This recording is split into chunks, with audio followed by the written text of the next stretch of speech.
Good morning. Right now I'm in a sermon series entitled, Don't Be Afraid. It was the announcement that the angels made to the shepherds out in the field at Jesus' birth, and it was one of the first things that Jesus would say to his disciples after the resurrection. If you really look throughout all of his ministry, we'll find over and over where Jesus says, Don't be afraid. It was one of the themes of what his life was all about. It made me think about an experience that I had about 38 years ago now. 38 years ago, Marsha and I were living in Houston. Our daughter Kelly had been born. She was just almost 3 years old, and Marsha was pregnant with our son Paul. Well, it was during that time that I decided that I wanted to become a private pilot. And I'd gotten together with a friend of mine named Glenn. Glenn was a member of the church where I was serving, and he and I had decided to go out and buy a small airplane. It was a Piper Cherokee. It was four-place plane, single engine, fixed gear, low wing. The plane was about 15 years old. It certainly was not high tech, but it was a good little airplane, and it cost about $12,000 total, $6,000 each. This was back in 1982. But it was a perfect plane to learn how to fly. And so he and I went out to Lakeside Airport and we began taking our flying lessons.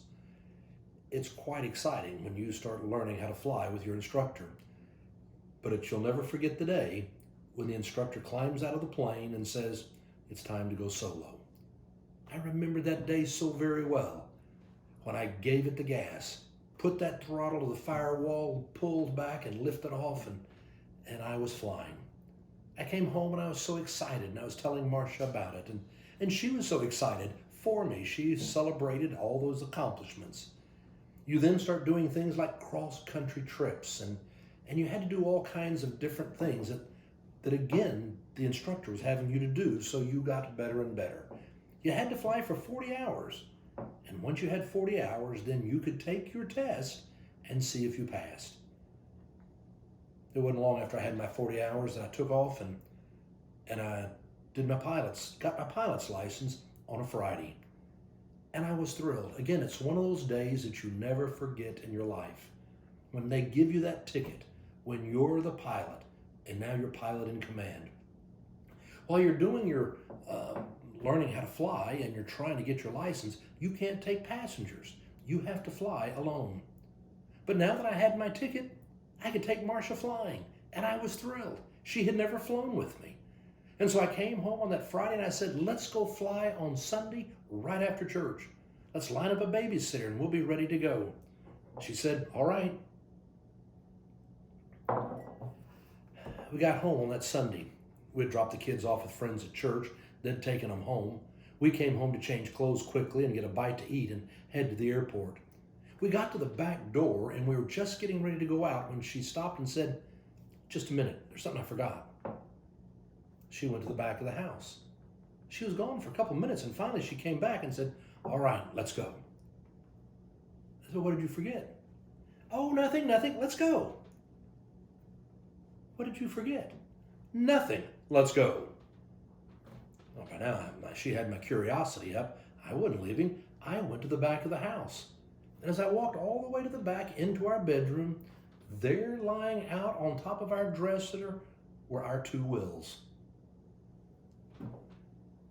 I looked at her and said, what? She said, Bob, do you know where those things were? Those were buried in the bottom drawer. Nobody would have ever found those. Why was anybody going to need to find these? It was my first indication that she was a little anxious about going flying with me. We headed out the back door and we headed towards the airport. We got to the airport and climbed into the plane. We put on our harness, our seat belts, and we rolled out onto the runway, and I gave the throttle and we took off. When we took off, she had one hand on the dashboard and the other hand on the handle on the door, and she was squeezing so hard her knuckles were turning white. I could tell she was very anxious.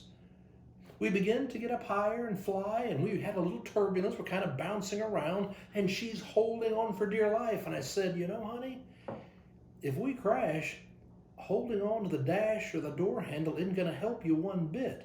All you're going to have is the dash and the door handle in your hand. She started trying to relax, and I knew I needed to do something to help.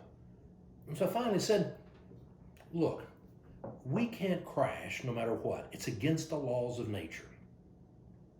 She looked over at me. What? I said, look out the window. I said, there's a scientist named Bernoulli who discovered that the faster a fluid flows, the lower the pressure. The slower the fluid flows, the higher the pressure. Have you noticed how the top of the wing is curved?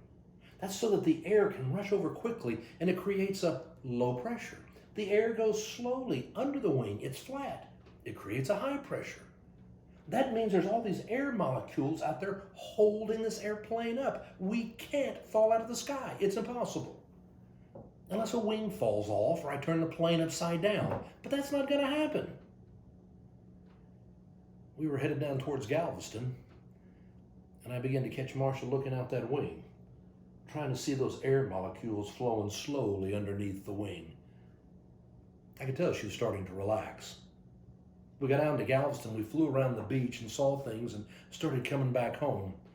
And by the time we got back home, she was laughing, she was sitting back in the seat, she was relaxed.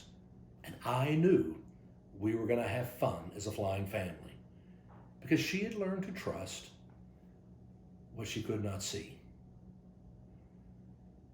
Right now, you and I live in such a crazy time.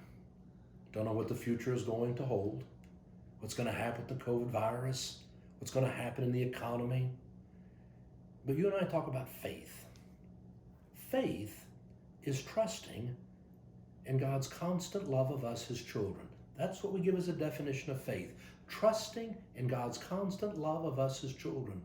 It's something we can't see, but yet we know it is there and we see it happening in our lives. You just can't see it, but you know it. Right now, it's a time for us to have faith, to trust in what we cannot see. We went on to be a flying family, and we had a lot of fun, and it was great. I hope you'll go out today and have a great day. I hope it's a day when you can go out and be safe and don't be afraid. Make it a good one.